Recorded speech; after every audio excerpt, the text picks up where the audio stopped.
What's actually happening right now in Odessa. Uh, you can hear this.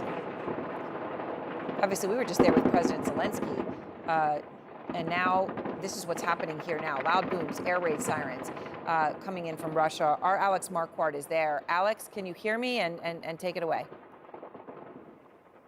Aaron, I can hear you just fine, and what you're playing there are some of the extraordinary scenes that we have seen playing out really over the course of the past hour here in Odessa. This is a lull. We hope that it is a long lull or in fact the end of what might be a very loud and violent night here in Odessa. Of course, it's just past 2 o'clock in the morning. What we've heard is a significant barrage of drones and missiles attempting to strike this city.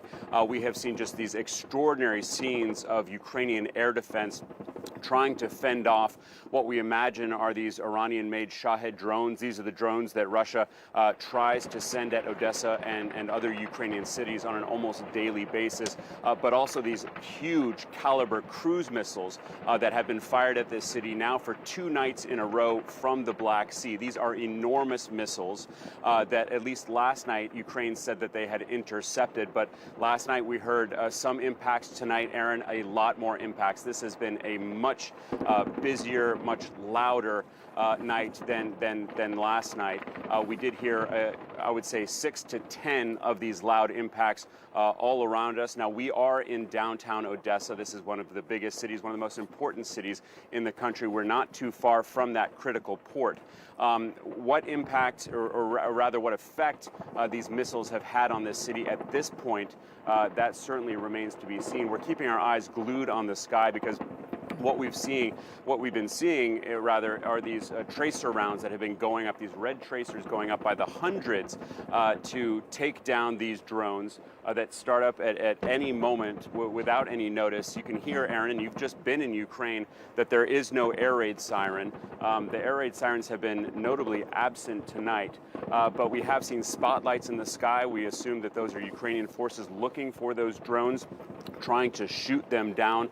Just extraordinary scenes. I've really never seen anything like it in years of covering conflict. Aaron, the Kremlin had already said earlier today that this was a direct response, a direct retaliation for Ukraine carrying out the attack on the Kerch Bridge between Crimea and mainland Russia. And the Kremlin said, in fact, they were still looking for more options to respond even further. And it is safe to assume, Aaron, that this second night in a row, this much heavier second night in a row, is a continuation of that response from the Kremlin. You know, and Alex, you obviously were here on the show 24 hours ago when you were talking about explosions.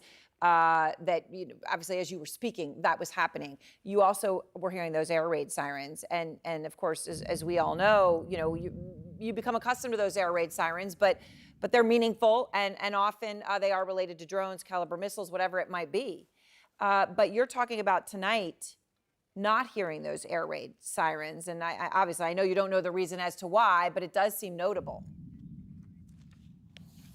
You're absolutely right, Aaron, and we should make the point that oftentimes there are air raid sirens that are all across the country. For example, when a bomber is sent up in Russia, we can hear an air raid siren all across the country because we simply don't know where that Russian bomber is going to target. And so Ukrainian authorities want their citizens to take cover and go into basements so that they aren't hurt. They want them to stay away from windows so that if there is an explosion that they don't get hurt. It's hard to say. There certainly were air raid sirens earlier in the evening, and then later I just noticed at the later end of this latest salvo that I wasn't hearing air raid sirens, but there has been a lot going on, Aaron. I really can't overstate that enough. It has been just an extraordinary mix of these anti-aircraft machine guns firing into the air. We have seen what appear to be drones falling out of the sky, or at least some kind of object on fire streaking out of the sky. We saw that that last night as well. And then these extraordinary sounds of impact, so loud that it has set off car alarms all around town. It's very difficult to say where those impacts were, how far away from us, but certainly enough to shake the building that we're in and cause the cars around us to have their alarms go off, Aaron. So, Alex, what is the sense of how much this escalates from here? Obviously, you're in Odessa, current home of the Ukrainian Navy, such that there still is, right? Crimea off in the distance, right? I mean, it's a crucial location, as you point out. Is there a feeling that you are seeing sort of the actual event or the prelude to the actual event? Well, this probably is the actual event.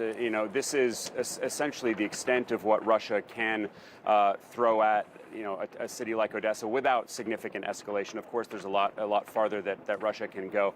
But this is what they've been doing: a combination of missile and drone strikes targeting cities all across the country. Flashback all across the country. I'll go back 9 months ago, Aaron, after the first attack on the Kerch Bridge. We saw the biggest wave of strikes by Russia since the war had begun. The Kremlin warned that they would also respond after this latest Kerch Bridge strike. And that started last night, some 24 hours after that Ukrainian attack. So here we are, 2 nights in a row, Russia clearly sending the message and a message of response to that attack. Of course, the Ukrainians took out this bridge that was not just hugely important as a vital supply route, but also hugely symbolic, a pet project of Putin's to connect Russia to illegally annexed Crimea. This is the Putin response. This is the Kremlin response to that attack. Where it goes from here is unclear. It might be over for now. It could very well start up in just, at a moment's notice. It's an extremely fluid situation, Aaron.